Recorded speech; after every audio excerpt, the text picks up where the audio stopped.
some of my favorite songs by them and relatable lyrics or something like that. If you're interested in me doing a sort of like song or band of the month video or whatever, just leave it in the comments below. Blackbridge asked me, salam, wa salam.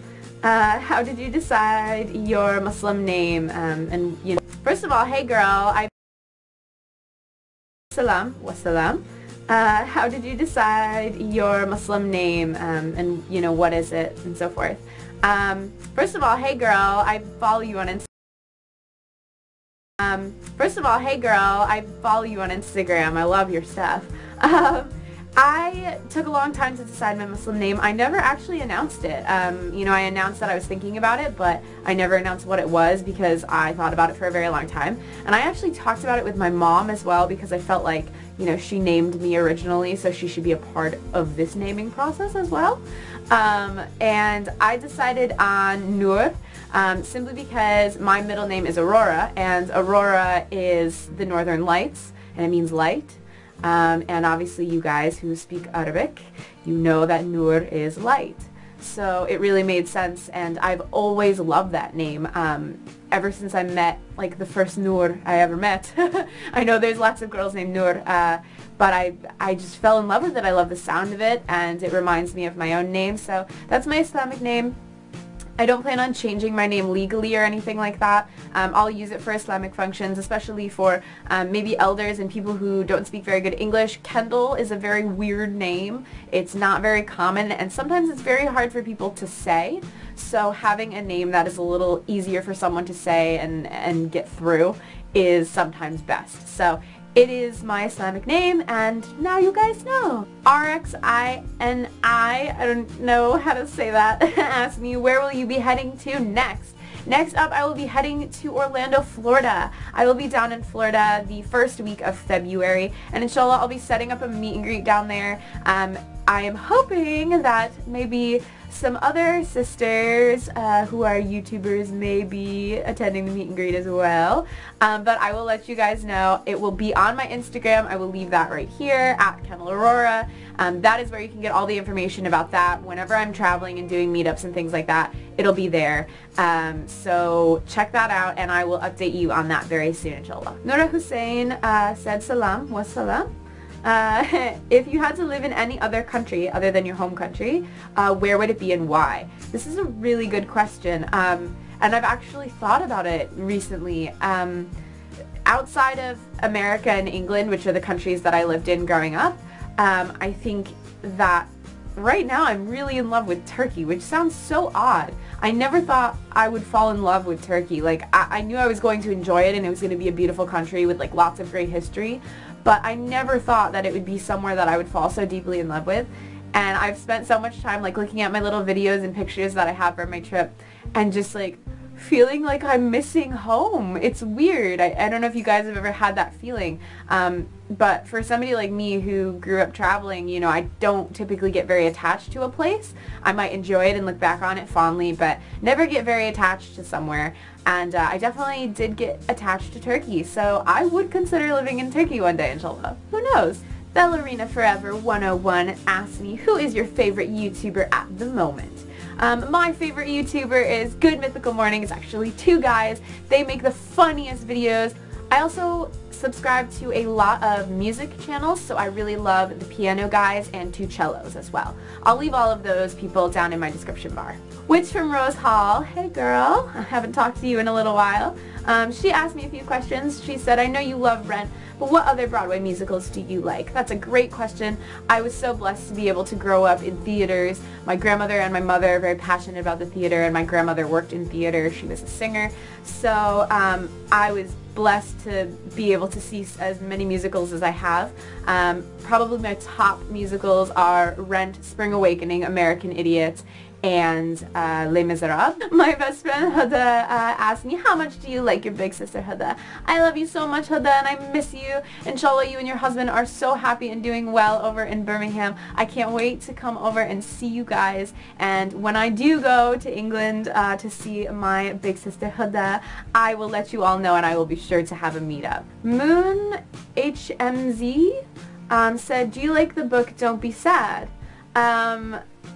are you the person who sent me that? Because a long time ago, some amazing sister sent me a gift, like, anonymously, and I was, like, just amazed.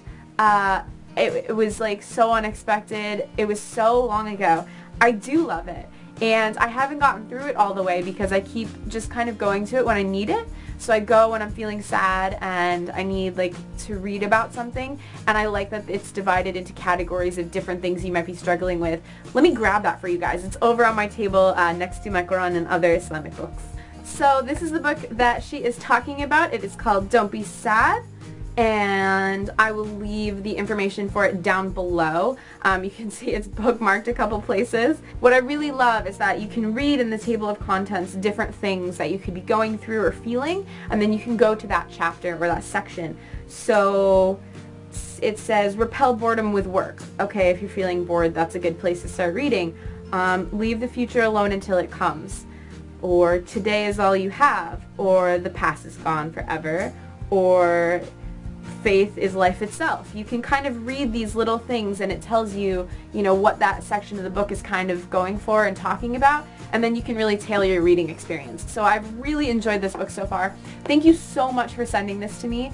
It really, really, really means a lot to me, and I was honestly speechless, like I am right now, like that somebody saw that I was struggling at that time and thought to send this to me. So thank you very, very, very much. I'm very grateful. Kendra Lyon asked me, I have been a silent follower of your channel since the beginning. We have seen your journey in finding peace with all aspects of your personality and lifestyle. As a quote-unquote alternative Muslim myself, do you ever feel as if you can't make it all work? How do you overcome that? So basically, how do I overcome being a alternative Muslim, which, whether I like it or not, obviously I am an extremely alternative Muslim. I'm very heavily tattooed. I have lots of piercings. I am mixed racially, which in some cases may make me a little different. I'm also from America. I am a convert. I wear hijab in America. There are lots of things about me that are different from my friends and also from the Muslim community itself. And yes, I have felt before that I couldn't make it all work. And those are some of the times that you guys saw me really struggling or maybe withdrawing from social media when I felt like there was not a place for me in this community. And it was not so much that I ever felt that I couldn't be a part of Islam, but it was really the community aspect that I struggled with. I really yearned for a community that I could connect to and learn from and share things with. That sharing of faith and ideas and sort of just vibing with people that love Allah and Islam as much as you do is something that I really enjoy, and it really is important to my spiritual journey. So to think that I was not going to be able to find people who would just be able to look me in the eyes and have a conversation about Islam rather than just staring at my tattoos and being like, oh my gosh, you're tattooed, like finding people that could get over that and just be like, you're just a Muslim, whatever, it doesn't matter. I didn't think it was ever going to happen, and I was like, I'm never going to get married, I'm never going to be accepted, my opinion isn't going to be taken as valid. I felt all of these things, but alhamdulillah, I have to honestly say, I don't know if this brother will kind of be a little upset that I'm dropping his name, because he is so humble, mashallah, but honestly, my good friend Ko, he really helped me through a lot of those times, whether he knows it or not. He's an amazing brother who lives locally, goes to my masjid, and is part of my local MSA and such. He's an amazing, amazing brother, and he really kind of knew, and he could see when I was struggling, and he'd just be like, hey, what's up, how you doing? And that really helped me, just knowing that I had a local community that were like, hey, we're here for you and we care, made me realize that I could make it work. So when you have those feelings, you really need to remove yourself and figure out what's making you feel like you can't make it work. Because it's not whatever it is. It's, for me, it's not my tattoos. My tattoos are not keeping me from being Muslim. It's something else, whether it be a person or group of people that are making you feel crappy that you need to cut out of your life for now, or if it's a particular masjid that you're going to, if it's, I don't know, a behavior, a place you're going, something. It's going to be something else. And that is something that, you have to look at and then address. It's never this stuff. It's never because, you know, you have tattoos. It's because of something else. So I hope that ramble made sense. Try and just find the people that accept you for you. Love those people, care about them, cherish them, nurture those relationships. Don't push them away when you're feeling down, because I do that and it's so bad. And, you know, stick with them. Stick with the people you know want the best for you, that want to see you become a better Muslim, and know that, hey, just because you are different in your own way doesn't mean that you're a bad person, or that you can't be Muslim, or that you're wrong, or something. It just means you're you. We're all different. We're all alternative in our own ways. So don't feel alone, please. And do know that I am always here if you guys need to talk, as far as struggling with being a tattooed Muslim or any other things that you want to talk about. Just know you're not alone, please, because I know I've felt that way before, and it is hard to deal with, but I know you can do it. And of course, the number one tip I can give you is to pray, is to just take a minute and be with Allah, be in the presence of Allah, and sincerely just vent to Him and just say, Ya Allah, minute, and be with Allah, be in the presence of Allah, and sincerely just vent to Him and just say, Ya Allah, you know, I am struggling so much, like I really feel so out of this, and connect with Allah, because that's what it's about. It's not about connecting with necessarily, you know, this other Muslim that you know, or, you know, the community at your local masjid. It's about your connection with Allah at the end of the day. So focus on that. I think that's my best advice. And you can always message me, like I said. Aishba Kamal asked me, thoughts on Zayn Malik?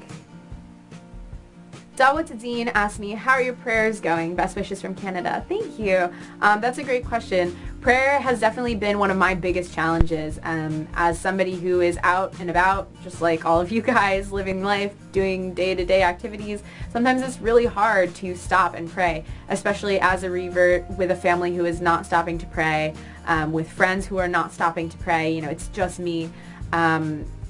For the most part, typically, unless I'm with some of my Muslim friends. But most of my friends and family surrounding me are not Muslims, so, you know, making that, like, dead stop and being like, hey, I gotta go make wudu and I gotta pray, whatever, has been really challenging for me. So I set goals for myself. I know that I'm gonna be home during Isha, typically, so every day I make sure I get that in. And then I have insomnia. I am a complete night owl.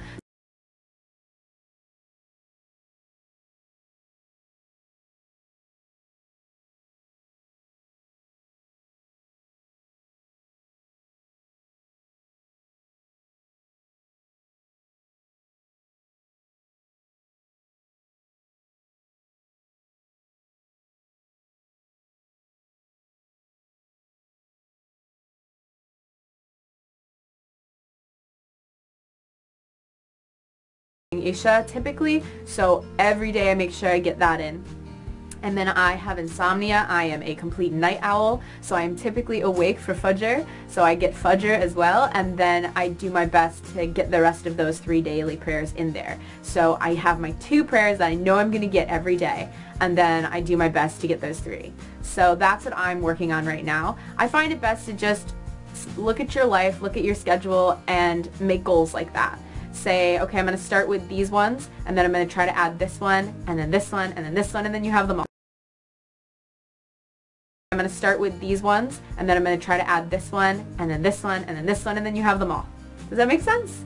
I hope it does. So that concludes my Q&A for December. I hope I got to some of your questions. If I didn't, please leave them for the January Q&A. I will put that post up on my Instagram, which I will again leave right here at Kendall Aurora. When that post goes up, it will say January Q&A in big old letters, and you can write your comments down below and your questions, and I will try and get to your question for the next Q&A. I hope you guys enjoyed, and inshallah I will talk to you very soon.